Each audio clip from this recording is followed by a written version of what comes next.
On a snowy February day in Southern California, a park ranger would find a Montego sedan stuck in the snowbank of the entrance of the Plumas National Forest. The car was empty, unlocked, and in good condition, despite the snow on the inside of the interior, which suggested that the car had been there for quite some time. Because of the frequency that hunters and visitors would leave cars at the end of these Forest Service roads, the ranger took no real concern or issue with it. This ranger, however, was unaware that they would help to start one of the most confusing and mysterious cases in California's state history, the start of the Yuba County Five.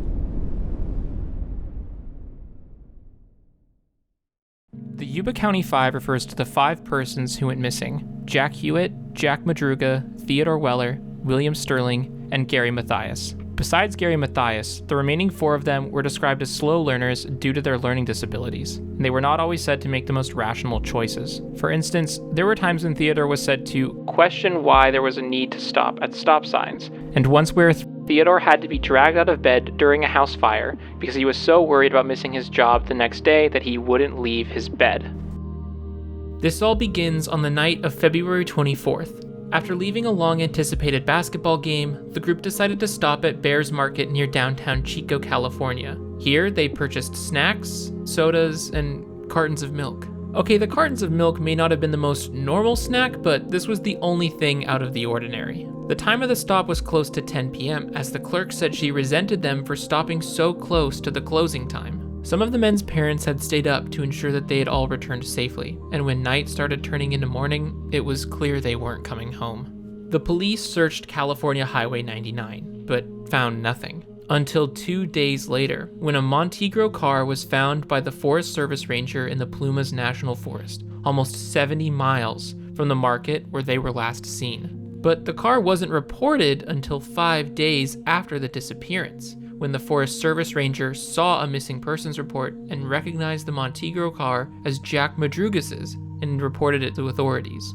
One peculiar detail is how far the car was from where the men were supposed to return to. As natives of the area, it would be very apparent that they were going in the wrong direction almost as soon as they diverted from the standard highway or missed an exit that they were supposed to take. The car was found slightly stuck in a small snowbank near where the road had closed for the winter, and marks near the tires indicated that the men had attempted to drive the car out of the snow. The car was obviously stuck, but with 5 healthy adult men, there was ample time and strength to push the car out of the snow and try to return home. Deserting the car raised concerns among the investigators about the whereabouts of the men, along with the motive on why they would bring a weak car into the frigid mountain range before abandoning it without much effort to free it from the snowbank. More questions were raised after inspecting the underside of the car. This revealed a lack of scrapes, mud, or damage, which signaled either A, a person who was extremely careful drove the car, or B,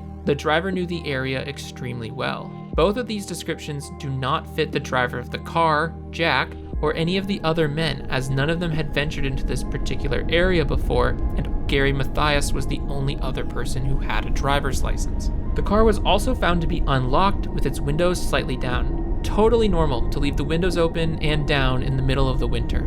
The search that was to begin upon the discovery of the car immediately became postponed due to a severe snowstorm that almost claimed the lives of 2 searchers. This postponement, however, would prove later to be deadly. Despite the car being found near the mountainside, no formal search of the area would take place due to the severe snowstorms and large snowpack of the mountains. This would be true until 100 days later, on June 4th, when a pair of hunters found a trailer with a broken window and an unlocked front door. Once inside, they were met with the smell of Theodore Wielder's decomposing body. His beard told investigators that Theodore had likely lived for up to 13 weeks after they had all gone missing, meaning he had died likely only a few weeks before he was discovered by the hunters. Theodore was determined to have died from a combination of starvation and hypothermia. After the discovery of Theodore's body, searchers continued combing the area and found Jack and William's bodies 11 miles north of the car, sitting next to each other on the side of the road. The cause of death was determined to also be hypothermia. In a tragic twist of what some might call fate, the father of the other Jack, Jack Hewitt, would find his son's backbone near a manzanilla bush just 2 miles northeast of the trailer, with his death also being ruled as hypothermia. The body was confirmed to be Jack's as a sheriff deputy found his skull just 300 meters away from the bush that was marked as Jack's final resting place. In the surrounding area, searchers would find items like blankets, clothes, and flashlights. However, no sign of the last member, Gary Mathias, has ever been found. Something odd stood out to the investigators as they searched the area around and inside the trailer. The trailer was completely capable of helping the men survive for up to a year. The trailer contained a fireplace with books capable of being kindled, heavy forest clothing that could have been used to help endure the frigid temperatures, and plenty of food ration cans. It is not as if the food wasn't found either, as a dozen cans had been opened and their shells remained in the shed near the trailer. However, a locker next to the shed with more food was completely untouched. Now, this does go in line with the men's disabilities, as their lack of common sense may have prevented them from eating the food or burning the books due to a fear of being reprimanded for what they would believe to be illegal activities. It also becomes confusing knowing at least two of the other men, Gary Mathias and Jack Hewitt, had been in the trailer. We know this because police found their clothing and a can opener inside the trailer, meaning that they had made it to the trailer before leaving due to unknown reasons. With so many resources, so little motive, and such a bizarre decision-making process, was the death of these four men really just an accident? A random crime in hope of a quick buck does not appear to be the motive when cash, jewelry, and other valuables were found inside the trailer. On top of this, whoever would have wanted to run away with the cash had 13 weeks to escape the frozen mountaintop. Theories around criminal activity point more towards a person close to or inside of the Yuba 5, and more intimidation to force the men into harsh conditions where their lack of critical judgment could spell their downfall. The prime suspect in any criminal investigation becomes the only person that has remained missing for the last 50 years, Gary Mathias. Gary was the only member of the Yuba 5 who did not have any learning or developmental disabilities. Rather, he had been diagnosed with schizophrenia and had a history of drug addiction. His antics had been well known by police before his time with the other four. Gary was discharged from the military for his paranoid actions due to his schizophrenia along with the glaring use of methamphetamine. Among the list of items that got Gary into various trouble was assault with the intent to rape, battery of a peace officer, and talking about stabbing a woman in the jaw after he told the couple's 3-year-old daughter, "I thought I killed you once, I guess I'll have to do it again."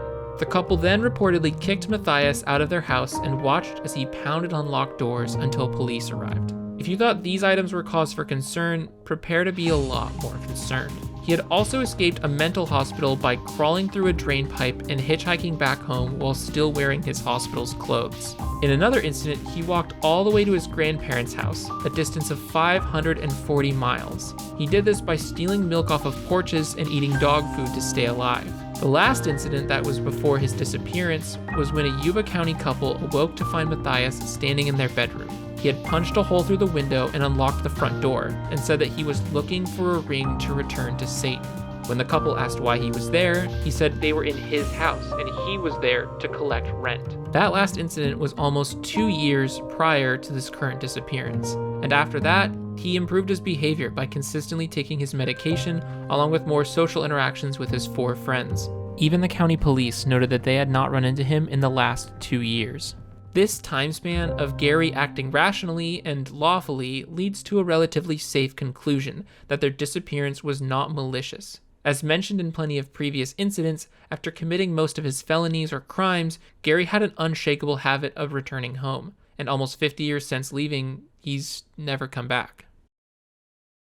With so many conflicting ideas, plenty of room for murder, error, or just bad judgment, here's what I think happened. The family told investigators that the Yuba 5 had a friend in Forbstown, right off the road which runs along Highway 162. However, if the driver were to miss the exit and continue on the road, they would end up exactly where the car was found in the basin of the forest. From here, the men most likely became disoriented due to stress and unfamiliarity with the area. Then, after a survey of where they were, bad judgment led to the men climbing the mountain in hopes of shelter or a lodge. They may have been confused with their current location with that of the Sugar Bowl Resort, which was 91 miles away. As they began to hike, 2 of them likely became exhausted from the trek and the snow and stopped, while the rest continued to climb up the mountain. As things became warmer, Gary ventured out into the woods due to a schizophrenic episode. This would have occurred from him not bringing enough schizophrenia medication, which caused his hallucination to be fatal. His disappearance appears odd at first, but the size of the forest he disappeared in is a whopping 1.1 million acres.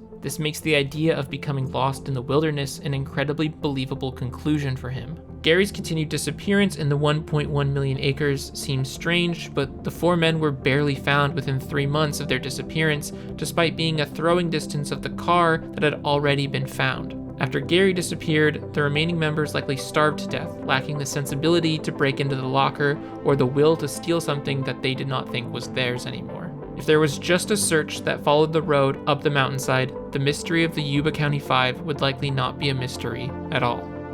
If you liked the video, consider subscribing. It really helps out the channel. If you want to watch another, here's a video about 2 United States congressmen who went missing in Alaska.